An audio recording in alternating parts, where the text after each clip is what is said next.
उत्तर प्रदेश के मुख्यमंत्री योगी आदित्यनाथ ने अनुराग के परिवार को सहायता राशि भले भिजवा दी, लेकिन परिवार किस हालत में जी रहा है इसकी उन्होंने अभी तक सुध नहीं ली। न तो उन्होंने इस परिवार से मिलने की कोशिश की, ना ही परिवार को बुलवाया। हालांकि इन सब के बीच में जो सपा के राष्ट्रीय अध्यक्ष हैं अखिलेश यादव, उन्होंने इस परिवार की आर्थिक सहायता करते हुए जो है परिवार से मिलने की बात कही थी, और उन्होंने अपने वादे को पूरा करते हुए अखिलेश यादव ने अनुराग के पिता और उनकी बहन को लखनऊ बुलवाया और उनसे मुलाकात की। क्या कुछ मुलाकात के दौरान बातचीत हुई, हमारे साथ अनुराग के पिताजी मौजूद हैं, आज हम उनसे जानेंगे। चाचा, आप गए थे वहाँ पे अखिलेश यादव जी से मिलने के लिए, क्या कुछ बातें हुई थी आप? जी भैया, बातें हुई, और बात सिर्फ पैसे की नहीं होती है भैया। उन्होंने राशि दी है, और देखिए हकीकत तो यही कि ज़रूरत भी है राशि की हमें जी।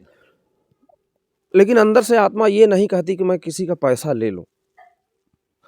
लेकिन उन्होंने बात किया, बच्चियों को पढ़ाने लिखाने का सारा खर्चा देने के लिए बात किया। बोले जो करना चाहेंगी हम करेंगे, हर संभव प्रयास करेंगे, आपको जब ज़रूरत हो तो बेझिझक आ जाइएगा और आप मिल लीजिएगा हमसे।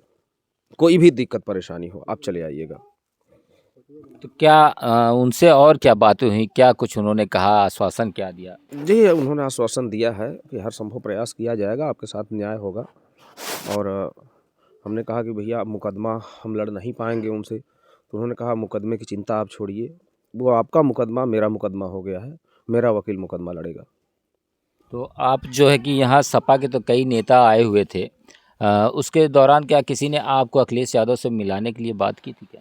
नहीं भैया, कोई बात नहीं किया था। हम घर का ही बच्चा है, छात्र नेता था, और मुझे भी उम्मीद नहीं थी। एक छोटा सा बच्चा वो काम कर गया जो माननीयों को करना चाहिए था। कौन बच्चा था? मेरा भतीजा लगता है, किशन नाम है, किशन यादव।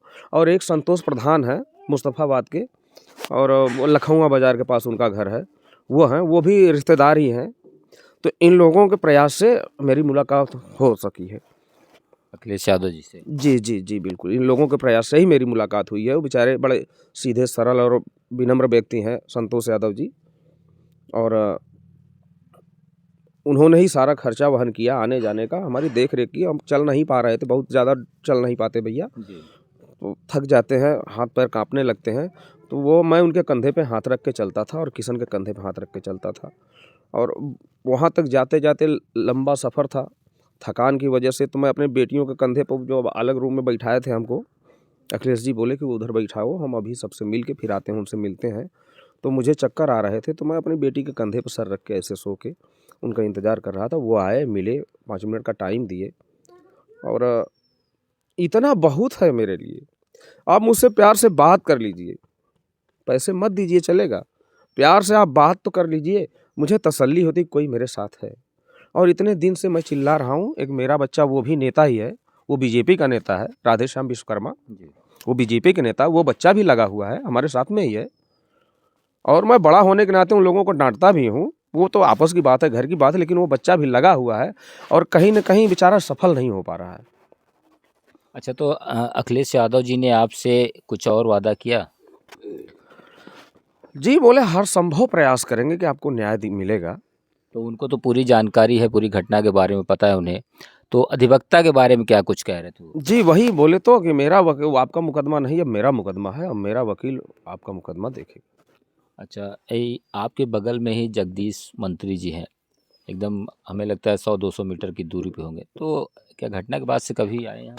नहीं, आए थे भैया, आए थे, और वो मेरे पिता तुल्य हैं, मैं प्रणाम करता हूँ उनको हमेशा। मेरा बच्चा भी जब भी जाता था तो उनसे मिल के फिर जाता था खेलने, आता था तो वो सम्मानित करते थे, जब भी मेडल लेके आता था तो बड़ा खुश होते थे कि चलो यार अपने गाँव का भी कोई बच्चा है।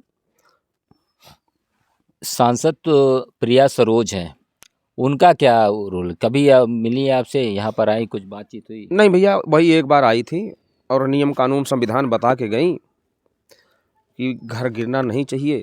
अब पता नहीं उनके संविधान में कहाँ लिखा है किसी गरीब का घर बनना नहीं चाहिए, अमीर आदमी है उसका घर गिरना नहीं चाहिए, गरीब है तो उसका गला कट जाना चाहिए, ये शायद संविधान में है। संविधान में तो नहीं लिखा ना किसी का गला काट दीजिए, या ऐसा वो नहीं, ऐसा तो नहीं लिखा है कहीं? पता नहीं भाई, वो वकालत उन्होंने की है, हमने तो किया नहीं है।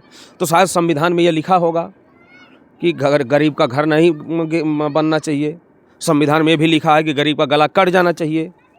संविधान में लेकिन ये नहीं लिखा है कि कोई अमीर आदमी सरकारी ज़मीन पे कब्ज़ा कर रहा है और उसके लिए तमाम एप्लीकेशन डाले गए हैं। और आप हमारे नेता हो, आपको भी संज्ञान में लेना चाहिए कि जिस चीज़ का विवाद है तो उसको गवर्नमेंट अगर अपना कब्जा ले रही है तो आपको प्रॉब्लम क्या है, आपके संविधान में क्या लिखा है। आप अधिवक्ता हो, मुझे बहुत समझ नहीं है, मैं खेती गृहस्थी मजदूरी करने वाला किसान आदमी, मेरी समझ में यह नहीं आता कि संविधान में लिखा क्या है। क्या यही है कि वो आके फिर से यहीं रहेगा? नहीं, मेरा अगर संविधान, जी बोलिए आप। मेरा बेटा मार दिया गया, आके फिर से इसी घर में रहेगा, तो क्या मेरी बच्चियां सेफ रहेंगी? क्या इसकी जिम्मेदारी प्रिया सरोज जी लेंगी?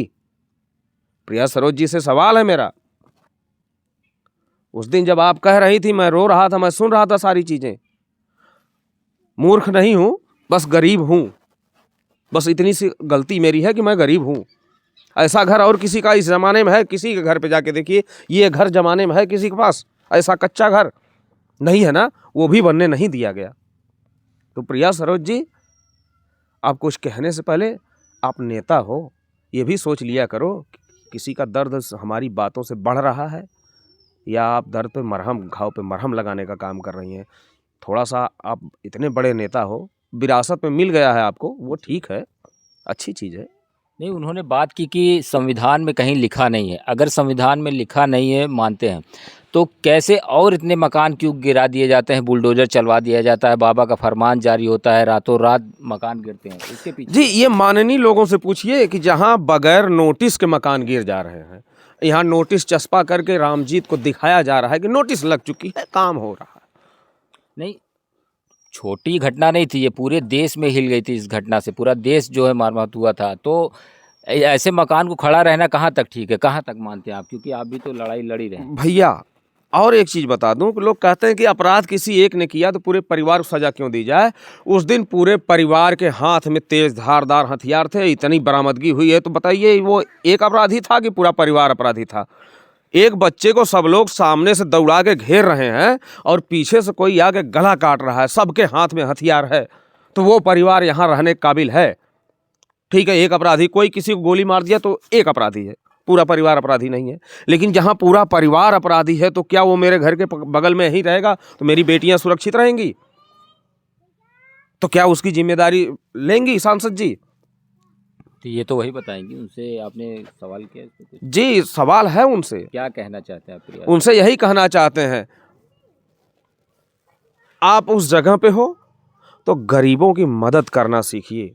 आप अधिवक्ता हो, मुझे नियम कानून नहीं आते, मेरा बेटा मरा है, मेरे मुंह से क्या निकल रहा है मुझे नहीं पता, लेकिन जो भी निकल रहा है इसका जवाब आपके पास हो तो एक बार दे दीजिएगा। और प्रणाम करता हूँ सांसद जी आपको, प्रिया सरोज जी, मैं आपको प्रणाम करता हूँ, आप मेरी बेटी के बराबर हो, मैं लेकिन आपको बड़ा होके भी प्रणाम करता हूँ। बहुत बहुत धन्य हैं आप, धन्य हैं आप। अच्छा, आपको लगातार इसमें तारीख मिल रही है, तो इस पे क्या कहेंगे आप? भैया, मैंने पहले ही कहा, 2 नियम महीने ज़्यादा का समय बीत गया का, है। अब जैसे आज देखिए चुनाव है, आज भी तारीख थी, कुछ पता? नामांकन है, मेरी खराब किस्मत, जो सुनवाई होनी थी आज नामांकन है, तो नामांकन है तो जाहिर सी बात है तारीख पड़ेगी। नहीं, तारीख देने से पहले क्या पता नहीं चलता क्या कि आज कुछ छुट्टी होगी क्या? भैया, 13-14 साल का था तब से लालता यादव मुकदमा लड़ा रहे हैं, आपको और कचहरी में मिलता कुछ नहीं है, सिर्फ तारीख मिलती है, और वही फिर से मिल रही है। कहीं न कहीं उनका पैसा बोल रहा है, उनकी पावर बोल रही है, और ये गरीब माइक पे बोल रहा है। इसी तरह चिल्ला चिल्ला के थक भी गया हूँ, अब बात करने का दिल तो नहीं यही करता। मानते हैं कि पैसे की ताकत ज़्यादा दिख रही है? बिल्कुल आपके सामने प्रमाण है, तारीख इसीलिए। उसको कहते हैं प्रत्यक्षम किम प्रमाणम। प्रत्यक्ष को प्रमाण की जरूरत नहीं होती है, आपके सामने प्रत्यक्ष पड़ा है।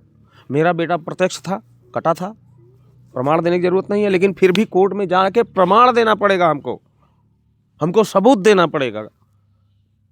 नहीं, अभी तो उस दिन डीएम साहब और राज्य मंत्री दोनों लोग आए थे, योगी जी ने जो सहायता राशि भिजवाई थी, उसके बाद तो उन्होंने कहा था कि इस पे तत्काल कार्रवाई होगी। यहीं पर बुलाया था उन्होंने, एसडीएम को बुलवाया कि इस पे तत्काल कार्रवाई करिए, तारीख ज़्यादा नहीं होनी चाहिए, फिर भी तारीख मिल रही है, 2 तारीख और पड़ गई आपको।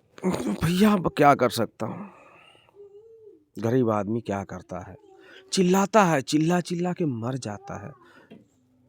और सबसे निवेदन यही करना चाहता हूँ कि कोई लाद के कुछ नहीं लेके जाता। मैं हमेशा कहता हूँ, मैं भी मर जाऊँगा, आप भी मर जाओगे, आप करोड़पति हो, कोई फ़र्क नहीं, फिर भी जाना उसी एक जगह पे है। तो 4-6 किलोमीटर, या मान लो कोई जौनपुर में हमारा बनारस चला गया, तो इतना दूरी तय करने के लिए कितनी चोरी बेईमानी, कितना पाप करोगे यार। जैसे हमारे घर से शमशान घाट 4 किलोमीटर दूरी पे है, और इसी 4 किलोमीटर की दूरी तय करने के लिए लालता ने पूरे जीवन भर षड्यंत्र रचा, और लालता भी वहीं जाएंगे जहां कुछ हासिल होने वाला नहीं है। खाक में मिलना है सबको, सब खाक में मिट्टी में मिल जाएंगे। लेकिन ये चीजें सबकी समझ में नहीं आती, अहंकार से सब त्रस्त हैं।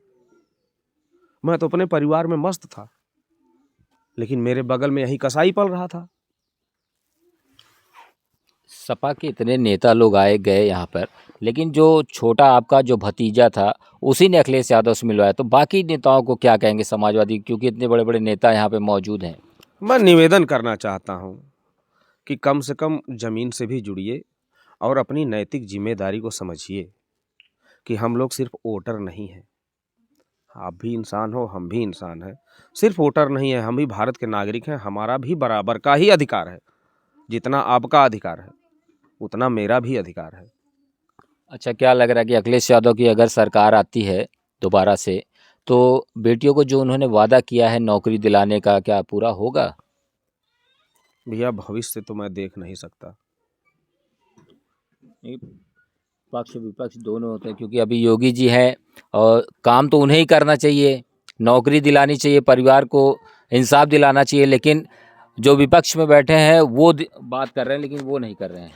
भैया अब इस सवाल का सही जवाब तो जो हैं वही लोग दे पाएंगे, माननीय लोग ही दे पाएंगे। हम तो कुछ नहीं बता सकते ना कि क्यों हो रहा है, कैसे हो रहा है। तो ये थे अनुराग के पिताजी, जिन्होंने बताया कि अखिलेश यादव से मिलने के बाद उनको सहायता राशि दी और पूरा विश्वास दिलाया कि अगर हमारी सरकार आती है तो एक बेटी को उसमें से नौकरी ज़रूर देंगे।